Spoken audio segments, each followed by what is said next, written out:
Today's June 10th, 2011. Bob Herzog is on camera. I'm Cheryl Revkin, the interviewer, and we're interviewing Julie Bagish and at her home in Silver Lake. So, Julie, how did you first come to Silver Lake? Well, a long time ago, when I got married, my husband's mother had bought a little bungalow over in Hyperion on Sunset. When Sunset, at that time, was really hot with the Weavers Guild, and Peter Shy's brother had a shop there right off of Hyperion and Sunset, and it was really kind of a hangout for artsy craftsy people. And my mother-in-law had a little bungalow there, and so when we would visit from back east, we would come and see her. So what year was that? 1969. Oh. And we always thought we wanted to come back and eventually have a house in Silver Lake. So in 1983, it came to pass that we were able to come out here and set up a house, and then I could set up a studio and work here and live here and raise my family here. So family. Before 1969, you lived on the East Coast? Basically in Japan and the East Coast, Philadelphia, New York, and I guess Boston too. So. Why Japan? My husband was in Asian Studies at University of Pennsylvania, and they asked, they went around various departments to see if someone wanted to go on an exchange fellowship to a university in snow country in Japan, in Kanazawa, which is, no one had heard of Kanazawa, and no one wanted to go there. Everyone knew about Kyoto and Tokyo. Right. So he said, would you like to go there? And I had my actual training at that time was, I have a master's degree in rehabilitation, and I was working and had a very good job, but I was interested in Japan. I was interested in art in an intellectual way, and so I was fascinated, and I said, sure, let's go. And we had no kids, and we had very little in the way of physical goods, and it was easy for us to pack up and just go there. And we went there for 2.5 years, and then same husband? Yeah. Excuse me. Yes. Okay. I haven't changed husbands. Oh, okay. I changed careers, but not husbands. Good. And so we also went back to Japan, because by that time I was starting to do pottery and very interested in the arts of Japan, and doing basket making and calligraphy and tea ceremony food. And so we went back to Philadelphia and then came back to Japan and spent another 3 years, and we opened a business there. We opened a snack bar, and then we taught English. Of course, we were teaching English, and I was learning more and more about clay. And did you get a graduate degree in no, art or I never fine did. arts? No, no. So you took classes, and then you were self-taught, and Yes. it really became Yes. your vocation, really. Yes, yes, yeah, that's what happened. Yeah. You found you had a talent for it, huh? Yeah, I guess I have a natural talent for color, and I joke about space, because in Japan they're very aware of open space, and in their artwork it's hard to describe, but there's a feeling of juxtaposition of things and an openness that I felt very comfortable with that, and also the color, the sense of color in the kimono and the fabric and the obi, and it doesn't seem to be based on what we learn in art here, as you have to put certain colors together. There it seems as though anything goes, sort of like, and so I would look at someone dressed in a beautiful like purple kimono, and then maybe the obi would be just this weird color of yellow and pink or something, and very bright and vivacious, and it was shocking, and it made an impression on me, and it made an impression on my art. So I'm not really bound by any sort of rules. I sort of do what I want to do, and or what I feel like doing, and not being afraid of doing that. That's what that made possible. Are there any artists in your family, or ceramists? Or? No, not particularly. Not that I know of. I think my grandmother said one time there was someone who worked in wood in Chicago or something, but I never found out who that was or when that was. So, no, No, my dad was a doctor, and that's why I was interested in rehab. I see. And I enjoyed doing rehabilitation work, and it's helped me be a very good teacher, I think, and In more what way? sensitive. To listen to people and not just to kind of feel what's going on with people. People often come here to the studio, and they say they're coming to do work with clay, but they are coming for many other reasons, which is totally valid. And it's lovely to be able to work like that, because in rehabilitation we were always going to meetings and evaluating people and labeling people, and here you don't have to do that. Right. You can just Let them let them express be yeah. and understand that. And if they're not, there have been art directors here, and there have been people who just totally were never touched clay before in their life, and it's very nice to have an intimate setting like this to teach.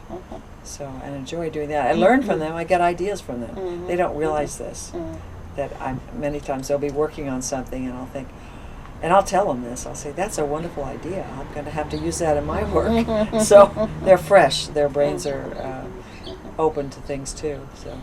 So how many years then? Well, since 1983 until now, and I'm still teaching. You've been teaching? Yeah. So when you moved out here and bought the house, you started teaching right away? Yes, and my friend Wendy Storch, I was introduced to her, and she said to me, when I built my studio, she said, wouldn't you like to teach here? And I had taught back east at an art center, and I hadn't thought about teaching, because it seems like, though it's an expansive outdoor space, I only have 3 wheels and a large slab roller, so I said okay, and she was my first student actually, and a group of women came, here, and it was a lot of fun to have them here and do that. Oh, great. Yeah.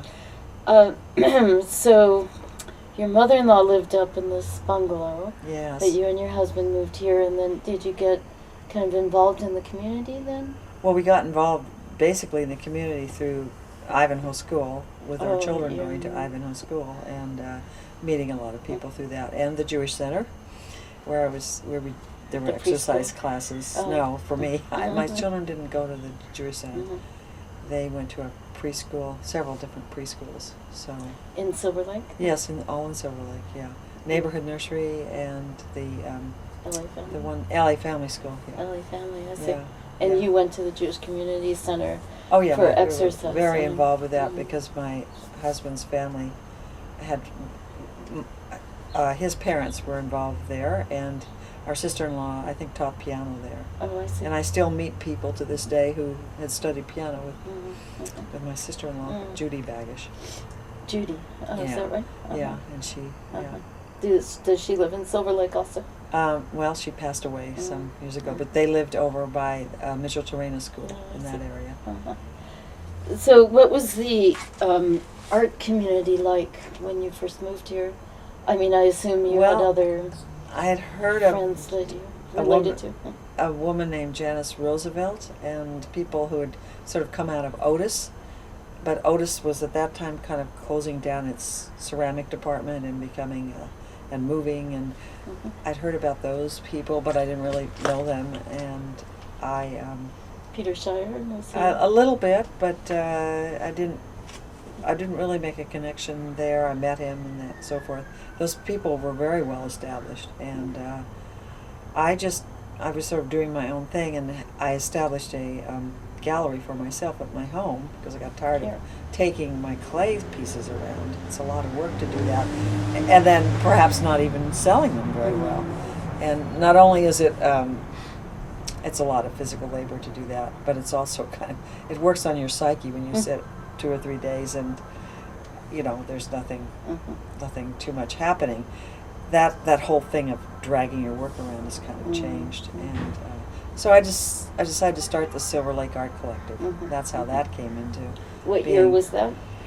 Well, let's see, it's in its 11th year now, or 12th so year. Around the turn of the century. Yeah, turn of the century. Wow. Yeah, and we started over at the Garden of Oz. We had our first little meetings at the Garden of Oz, and which is in Beechwood. Yeah, Beechwood Canyon, and it's now under the auspices of the Hollywood, the city of. Is it the city of Hollywood? Anyway, it's under. It's officially going to be taken care of. And there's a story there about the woman who introduced me to that. But at any rate, we had meetings at her house. There were two younger women, Sheila Anthony's daughter, actually, Raquel Anthony, and a woman named Danielle Ashton, very young artists. And they thought that it was a good idea to start a collective with the idea that there would be once a year kind of an art walk for studios. In Silver Lake. Well, yes, in Silver Lake. I mean, you wouldn't want to spread it out too much. You want to be able to get from one studio to the next without too much trouble. But it was not easy to kind of get galleries and other organizations or businesses involved. They seem to want to do their separate thing. And so this has never been an easy thing for the Silver Lake Art Collective to try and have an umbrella thing like the Arroyo Collective does, which includes galleries, studios, shops even, restaurants. Anyone who wants to, I think, can participate on a certain level. And then certain galleries can maintain their status as fine art galleries who want to pick their own artists.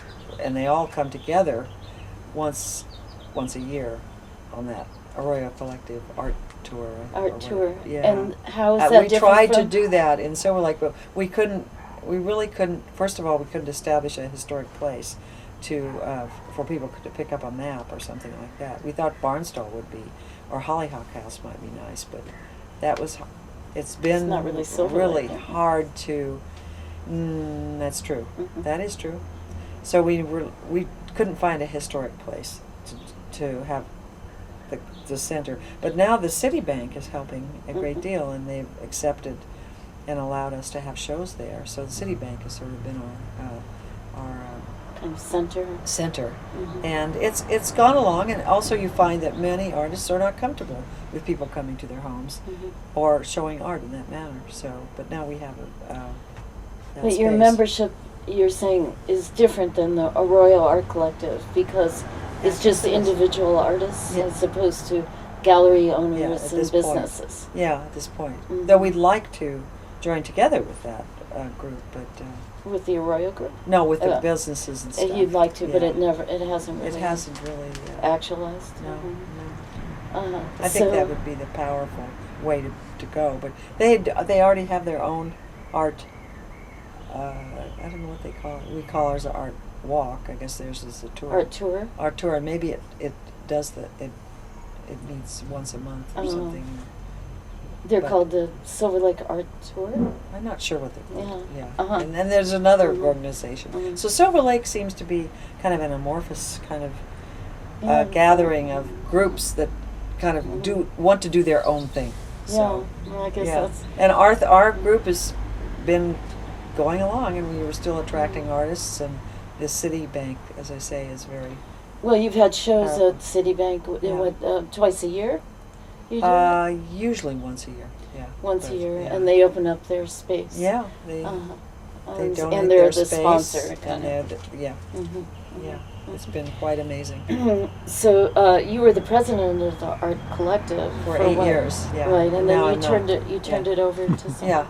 Yeah, enough is enough already. Now we need to have other people do things. And now you're a it's- member. Yeah, I'm a member, and Mhm. I'm supposedly the community liaison, and I've Mhm. gone around and get contributions now. We're seeking contributions of either goods or services as donations for a silent auction. We've already started that process going. Or I For the started. yearly event. Yeah, Mhm. mhm. Mhm. We're not a nonprofit. We can't. It's very difficult to become a nonprofit. So people are actually, some people will give money because they get on our website, which is, well, we have a beautiful website, and Who created the website? Fred Chuang, Uh-huh. he really did that. It's been wonderful on the computer. That's a strong point of our group. It's And a people real sell presence. things off the website, or? They could. Each artist has a web page, and and then we have a newsletter that goes out 3 times a year on the web that announces whatever any artist wants to say about whatever is going on with them, and we also now have our sponsors listed, and that's free advertising. So since it's not a nonprofit, the way we say thank you to them, Mhm. and it's really a nice way to advertise. Mhm. We have about 11 Mhm. businesses in Atwater and here that are Mhm. part Okay. of our, yeah. Mhm. The people, they want to give, they want to contribute. They Mhm. want, even if it's a small thing like a meal or something, that's fine. Yeah. Yeah. To support the arts. Yes, yeah, yeah. Yeah. Yeah. Uh-huh. Well, tell me about your work. You seem to have this fish motif. Yeah, What- that has what- certainly developed, and Mm. I grew up in the Northwest, and we went to Japan, and fish have been part of our lives all along, and Eating fish. eating fish, and also my grandfather used to take me fishing in Oregon. Mm. Fly fishing, which is all trendy and wonderful now, but he had his little basket, which I wish I'd kept, but it smelled terrible. It was like really used. He fished, and I know how to catch a fish and gut it and Mhm. take care of it and Mm. eat it, and how delicious that is. Somebody's there. Oh, You want to stop the camera? hi. Oh, good morning. No. Okay. Uh, Uh-huh. And so that, I mean, I've been loving fish my whole life, and I'm a Pisces, so. So then Even better. in Japan, the molds for these fish Mhm. are, well, they're used, these are wooden, they're antique molds. And I have Oh. several sizes of them, from this big to this, and this. Mm. I call them big fry, small fry, medium fry. Mhm. And they're used in Japanese for ceremonial uses. They put this kind of dough-like stuff in them, and then it's bright red, and it's used at weddings. Mm. And I guess they eat that. I'm not sure if they eat it or not, but it's very decorative. And but the molds are made of very beautiful hardwood. Mm. They're very hard to find. They're not making them anymore. So I was lucky, and I invested, I should say, in a set of these things. Mhm. And when I pass, my kids will probably Mhm. clean the clay off them and hang them up on a wall where they belong. They're not, your kids aren't ceramicists? They're not, no. Mhm. They're both very, very, very artistic. Mhm. My daughter tends to the graphic kind of design, and our son worked some in the movies doing some small modeling, that kind of thing. But now that's all done on the computer, so he ended up at the Bank of America, so. No. A banker. Yeah, banker. And what does your so- husband do? He's a Japanese language teacher, and he ran a program for 18 years at LACES, Japanese language program.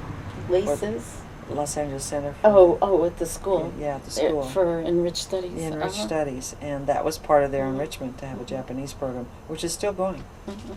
And he started that, and of course we both have taught ESL all Mhm. around Mhm. in LA and in Mhm. Japan, Mhm. and Mhm. anything you can do to kind of supplement your income. As, do it. when you're an Yeah. artist, right? Yeah, yeah. But you had workshops. Do you teach do. one-on-one, or you teach? Anyway, and I've done Anyway. workshops at museums, in the Natural History Museum, and I did a workshop in Korea and was invited there. And we were ready to get on the plane. Myself and my friend who's Korean and another American guy, we all got on a plane 3 days after 9/11. Because we had been invited to go to this art festival, and we were not going to go. And I remember standing there and watching the whole thing on television and thinking, oh my goodness. We got to the airport, and we can't imagine, no one was there, and everyone was scared. And we got to Korea, and there were armed guards all over the place, because no one knew what was happening. So even at this art festival, which is a big major ceramic art festival in Gyeongju, and there were guys that were checking you all the time, the whole time you were there. And we did we demonstrated, and I saw one of my original teachers there from Japan, who was a very famous man. In Korea? In Korea, and I ran into him, and it was like, still brings tears to my eyes.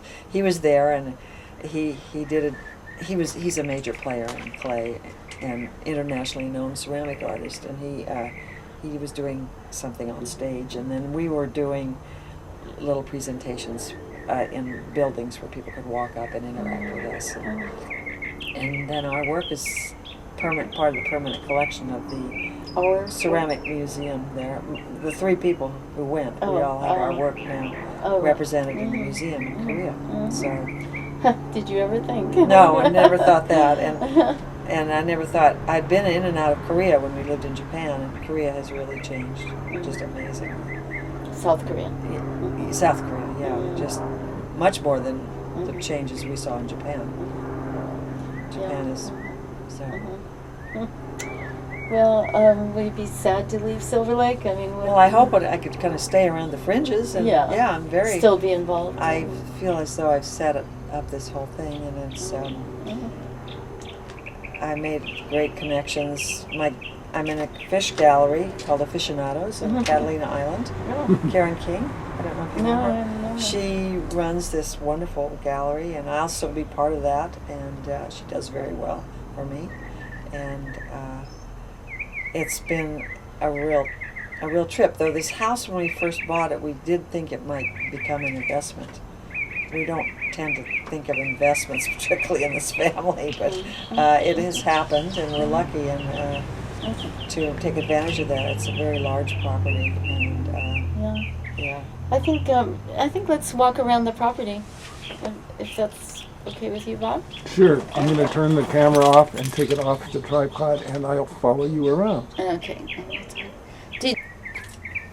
Okay, tell us about where we're sitting right now. Yes, this is called the Pisces Ah. seat, Uh-huh. and it was built. Took 2 weeks to. First of all, the structure had to be built underneath this, a cinder block structure, and then it took. Then we had to make a lot of the tiles. All the tiles are handmade in this studio, and then it had to be grouted and thin set, and then grouted, and it took about 2 or 3 weeks to do this, and the walkway and the staircase. Okay. And this is a sister seat. Let me tell you the story about this. This is a sister seat to one of the seats in the Garden of Oz. And we went, the person who owns the Garden of Oz, Gail Cotman, and myself and Carol Hemingway, who you might have heard of in the early days on radio. I never heard her on the radio, but we went to outside of Hiroshima and built a peace seat there and donated it for peace in Joge, Hiroshima. So it's one of 3 seats that are sort of related to each other. And how I met Gail is that I was doing the Ojai Music Festival and selling my work on the park there in front with the Ventura Potters Guild, and Gail came dashing out of a little car, and this is about 10 years ago, and she said, "Oh, well, I love your turquoise work. Don't you have some broken pieces to give me?" First of all, broken and give. We're like, oh my goodness. So we talked, and I found out about her wonderful garden that she built in Hollywood. And of course, I gave her many things, and she's purchased many things for me, and we become very good friends. And she doesn't like to hear this, but she really inspired me to start working with clay in a different manner, and that is using my own tiles and thin setting them and then grouting them and making statements, which I do on one cement board. And I figured out a way to make the cement boards so they're portable, so people can buy these little collages of tile and other pieces, and So that's the whole history. So when with you that. say it's a sister setting? Seat? Sister seat. Sister seat. The other ones don't look like this. This is They're your very own- similar. Well, yeah. they look. I mean, the same. They're motifs, similar. Yeah? They're similar, Mm. but they're used. She uses a lot of broken pieces and does more of a mosaic. My stuff is not really anything to do with a mosaic. Right. Right. So she does some very interesting things that way. She works very differently, and she really is quite an artist in her own right. So You're on. Okay, this is the pathway and the wall. This is the walkway up to my front door, and the wall. the wall of the fish and the crabs. So I assume the retaining wall was here, but then you Yes, added there the was a veneer. retaining wall, and then we cut out the yard. That was the big thing to do. And someone said, "Well, we should make this into a big hot tub." Sure. I said, well, and then it gets more intense, the design and decoration get more intense. Okay, and then we're gonna Wait. go up the, I'm establishing the, where we were just sitting. Okay. and then the steps. We're stepping in the front door. Let me pull the tape off that. Okay, you should stop, Bob.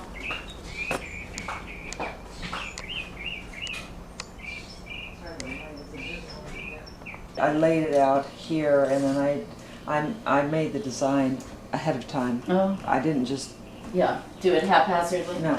May I go look at that mosaic or the ceramic work over the stove? I think it's Yeah. spectacular. Yeah, that's, you should, yeah. And then around the window there too. I'll get to that. Pretty fabulous. Come and explain this, Julie. What'd you say? The backsplash to the stove.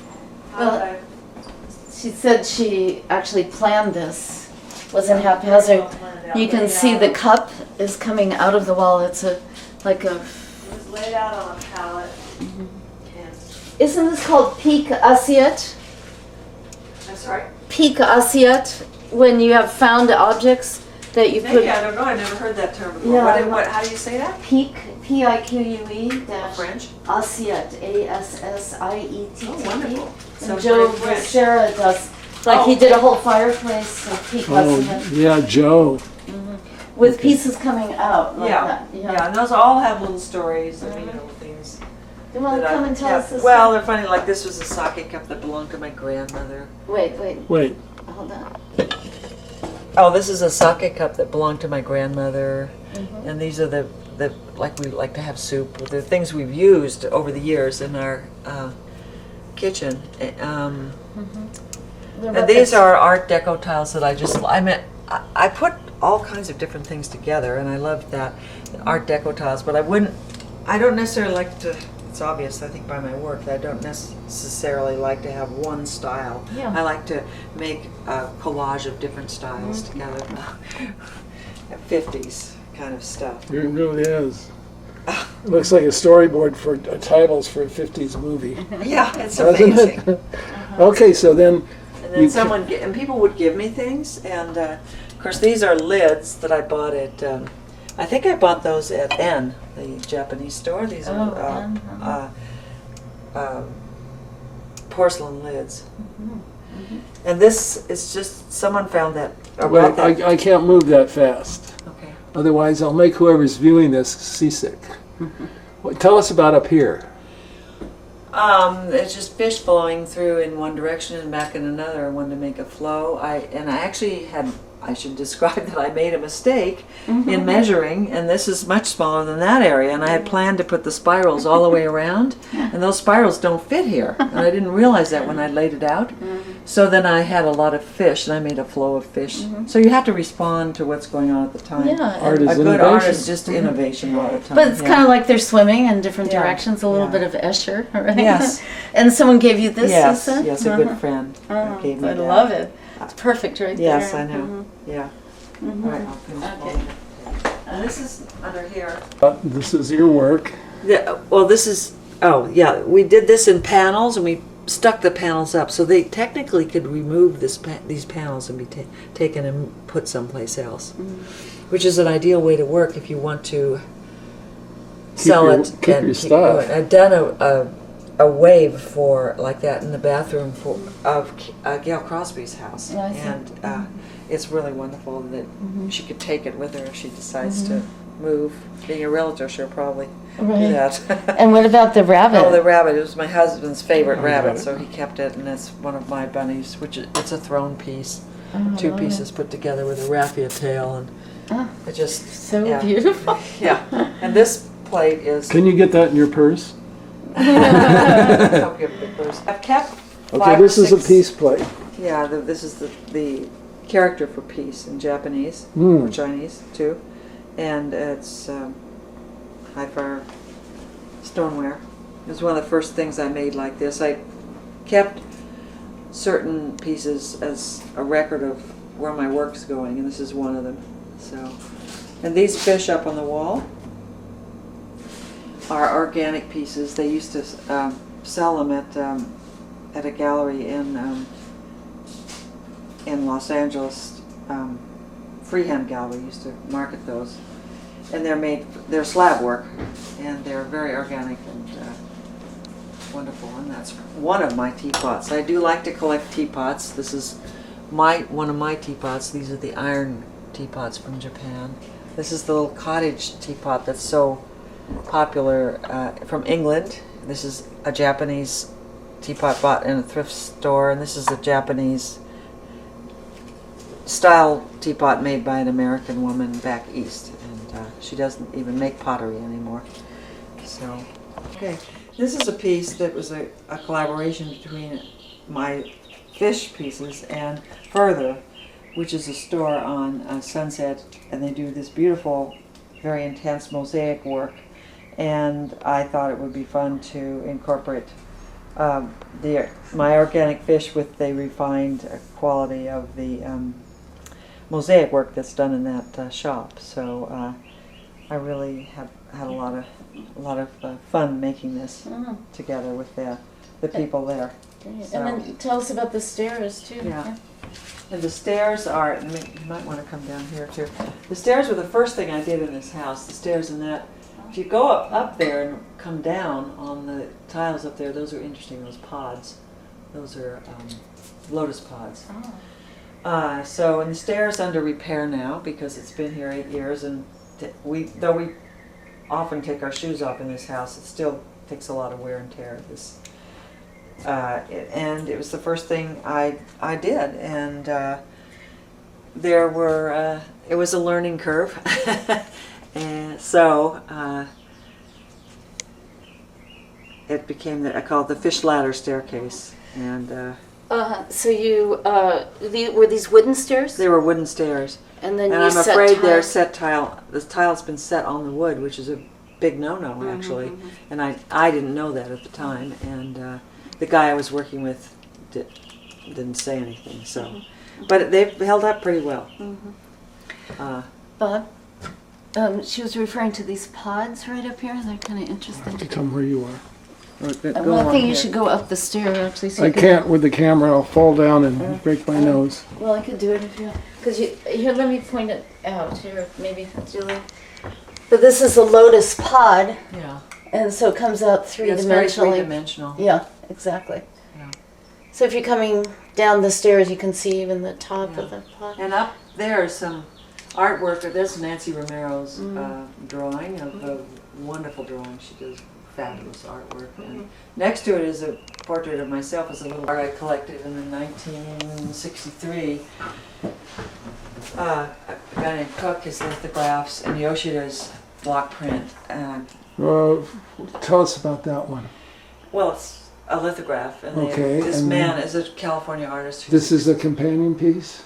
Yes, companion piece, and I have always been interested in printmaking, and I know a lot about it, and I'm now doing some of it myself. But when we were in Japan, we collected a lot of art, and these were the first pieces that I bought myself when I had no money at all. Who are all these people down here? That's my family, my mother and husband and children. And we were visiting her. She had in Portland, Oregon. She was having a bout with Alzheimer's disease. So Now, What's this? this is a portrait my daughter made of me as an 8-year-old girl from a photograph. And she gave it to me, and she's just an amazing artist. She really is. She's so gifted. And this is a Nancy Romero, and I really admire and love her work very much. And this is another. Tell me when to start. now, Okay, this was the house we live in is an add-on to the original house that was put up about in the 1930s, and apparently it was the first house in this neighborhood.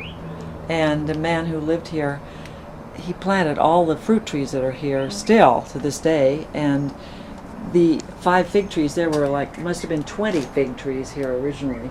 So when we came along, we bought this because of the property and because there was a new house attached to it, and so the person who built the house didn't want to stay there and decided to sell it. Wow, And tell this us is about a this. mosaic I did of broken things that I've been collecting. A lot more broken things than I usually do. But there's stories like these are the dinner plates we got when we got married, and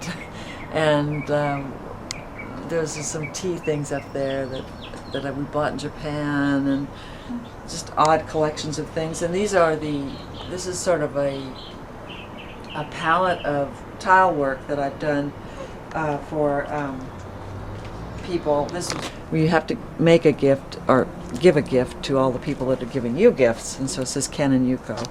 And that they've was been for your married- son's wedding in 3 years Japan. ago, yeah, and given to all the guests. These are tiles made for a fountain in a house over on. If you could turn the camera off, because I got to think of the guy's name. Now, your name? These tiles were made for Higashi Akira, who owns Maison Akira on Green Street in Pasadena, and we're friends. And my husband taught his kids, and he had commissioned me to do a little fountain for him. All of those tiles. Good. So- Interesting. This is the artist's junk pile that turns into art as she works with it. Yeah, and we have some art here.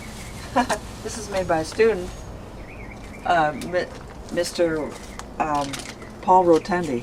Oh, I know Paul. Who's a very interesting man. He's a retired teacher who started doing art. Finger and fetish. Fingers. Yeah, the giving Rotundi you the family grew up in this neighborhood and have Yeah. become very famous. Yeah, They're very Sure. Yeah, Mike Rotundi is. yeah. Um, And this is more. This is the ledge of unwanted. Again? It's called the ledge of unwanted lids. And I was planning to extend it, but I haven't been. we have to Google Picasso. You are the consummate Okay. Picasso artist. Let's move this thing. I thought Okay. this This is the kiln. actually so cold out. Didn't you say you had 3? Oh, you have 3 wheels. 3 wheels. No, I have one high fire gas kiln that goes to 2,400 degrees, and takes me about a month and a half to fill up with work.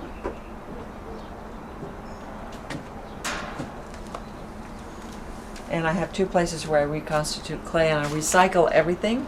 I even recycle the dregs of my glaze that's handmade. All of my glazes are handmade by myself and my apprentice.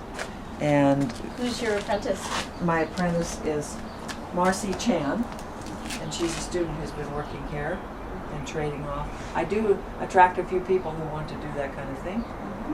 And Learn from you. yeah, and they want to hang out. And these are all different glazes that are handmade. It's all, Did you? Yeah, I think you got that. All handmade glazes.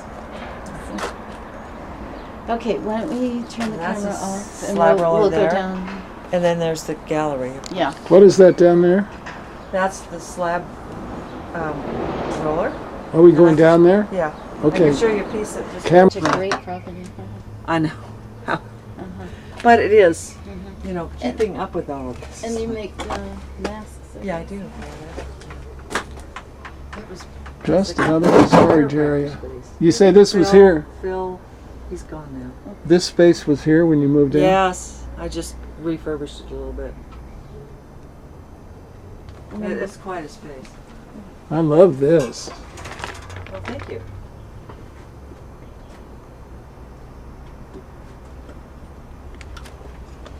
And out here, Bob?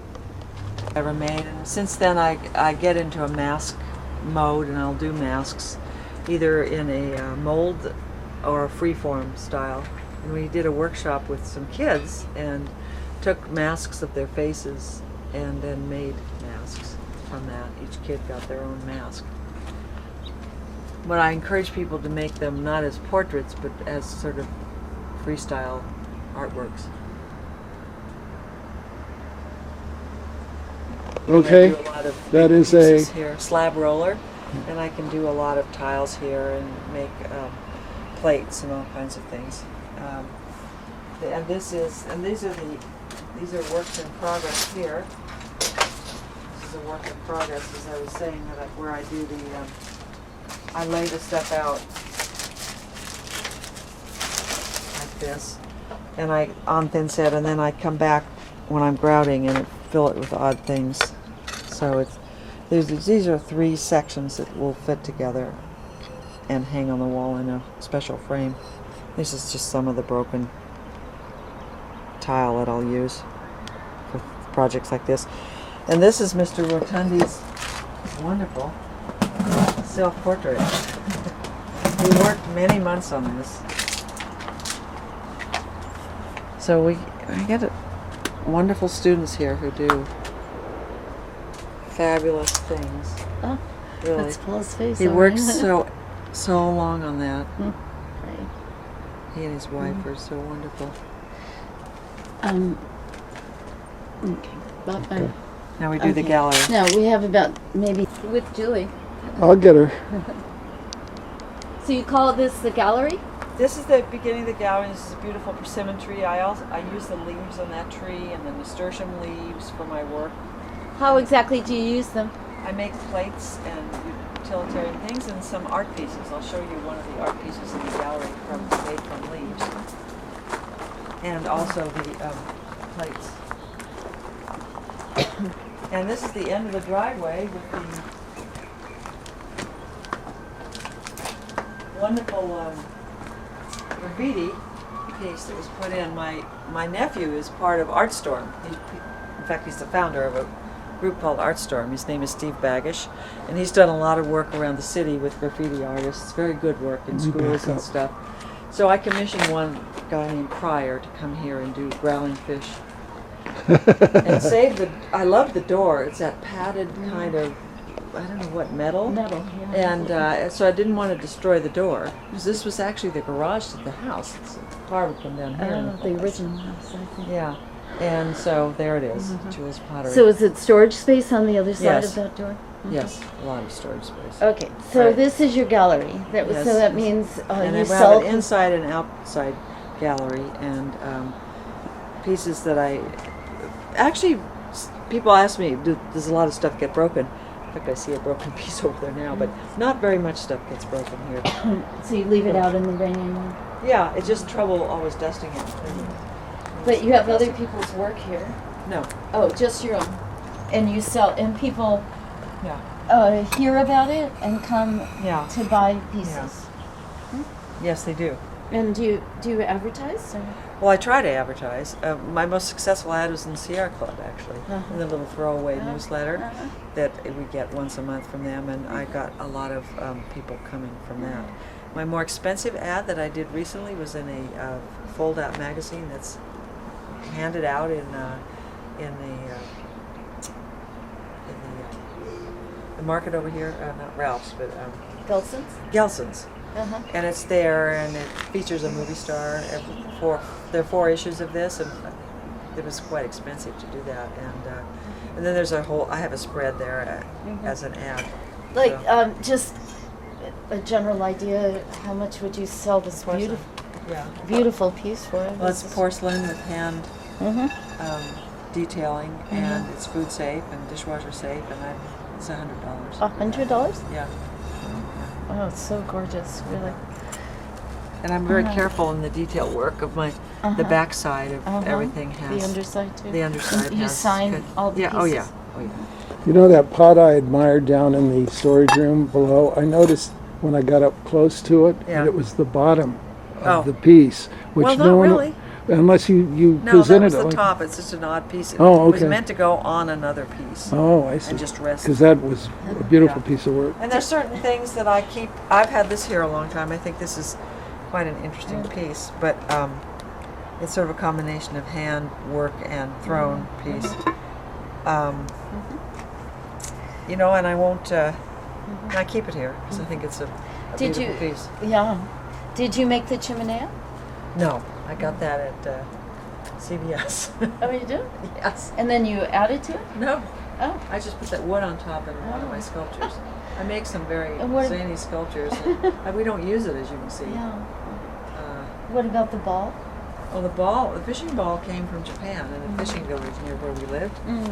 And at that time, well, you know, the Japanese melted down Coke bottles to make those glass fishing bowls. Right. And I remember growing up in Oregon finding them on the beach all the time. And occasionally you can find them even, well, maybe not now, but like 30 years ago you could find them on the beach. But that was in a fishing village. It was wrapped, and I was very interested in fiber and weaving, and I thought it was just beautiful. So it sort of sits out here. Now we can walk in. And then we're going to the indoor gallery. Yeah, Right? and this is a pot of clay that one of the students is recycling.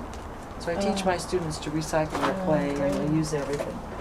Never throw anything. Again, we're Okay, where are we now?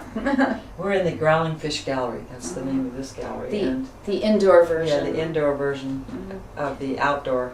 And it's things that need to be more protected. My printmaking that I started doing is here, and all kinds of ceramic wood is here. Here's why don't you hold this little sample? There's some up there of your prints. Yeah. Yeah, this is a block print that's done on a very thin kind of paper. And it's also, the block can be used to be pressed in clay. So I teach my students about how to do that if they want to learn about printmaking and clay. And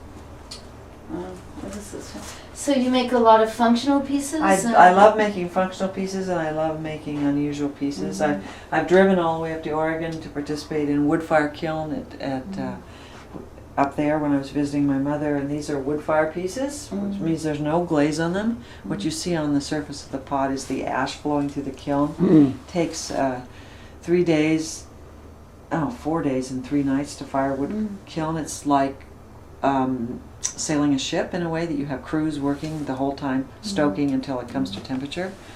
And I learned that in Japan. There's another wood fire piece here. And yeah, that's the newest. That's Year of the Rabbit.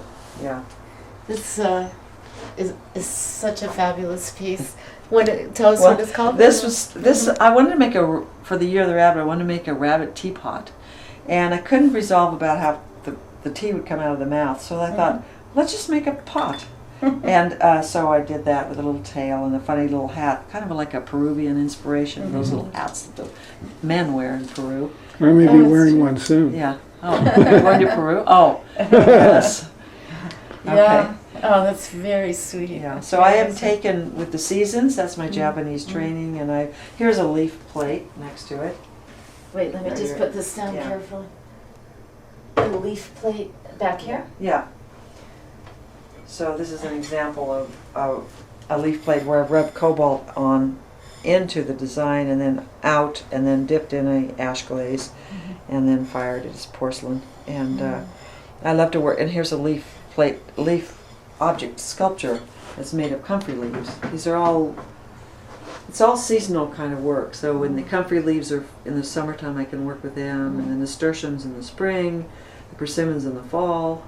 That's just a real response to nature. Nature, yeah. Oh, it's beautiful. So the Japanese thing is very much that way. And my work with tea ceremony, I've done a lot of work for 30 years. I have a tea ceremony license and a name. I was given a name. Sori. It's wonderful. So. Well, Julie, I can't. Thank you so much for taking us through here, and I can't really imagine moving all of this and leaving all the work that you've put into the house that's permanent, and remembrances from your life too. But I guess you'll take them with you. I'd have it on tape. Yeah. And I will certainly create something new. And